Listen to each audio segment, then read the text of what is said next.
هنعمل بقى شوكليت كيك بجد تحفة لذيذة جدا ومع كوباية شاي كده بجد خطيرة. انا امنية اشرف. لو عجبكم الفيديو ما تنسوش تشتركوا في القناة وتعملوا لي فولو لايك وشير ويلا بينا. مقادير الكيكة سهلة جدا. هنحتاج الخلاط ونحط على طول فيها كوباية من اللبن وكوباية من السكر وكوباية من الزيت،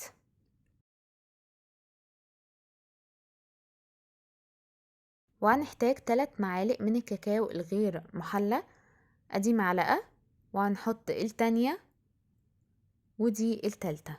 هخلط المكونات دي الاول لاني هاخد منها كوباية، وكده يبقى عملنا الصوص الشوكليت للكيكة بجد تحفة. هحتاج كوباية منها وهحطها في التلاجة.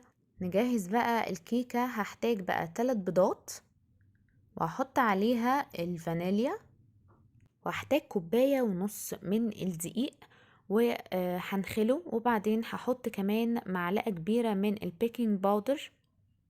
هرجع بقى لخليط الشوكولات اللي كنا عاملينه في الخلاط. هنزل عليه معلقة من نسكافيه و3 بيض ورشة من ملح ومعلقة صغيرة من الخل. هنزل بقى المكونات سايلة على الدقيق وافضل اقلب بالمضرب اليدوي كده، ما تقلبوش كتير، هو بس الدقيق يختفى يبقى كده تمام جدا. وكده القوام المظبوط. هدهن بقى صينيه بزيت. هنزل الكيكه بقى والفرن يكون سابق التسخين واديها هبدتين كده عشان نطلع الهواء. ودي بعد ما استوى نجيب بقى الصوص بتاعنا. انا استنيت على الكيكه بس تبرد 10 دقايق بالظبط، وبعدين نزلت عليها الصوص.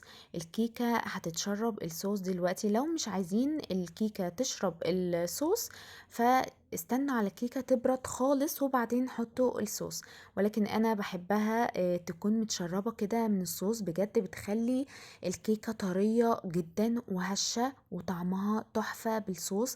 بجد جربوها لانها تحفة.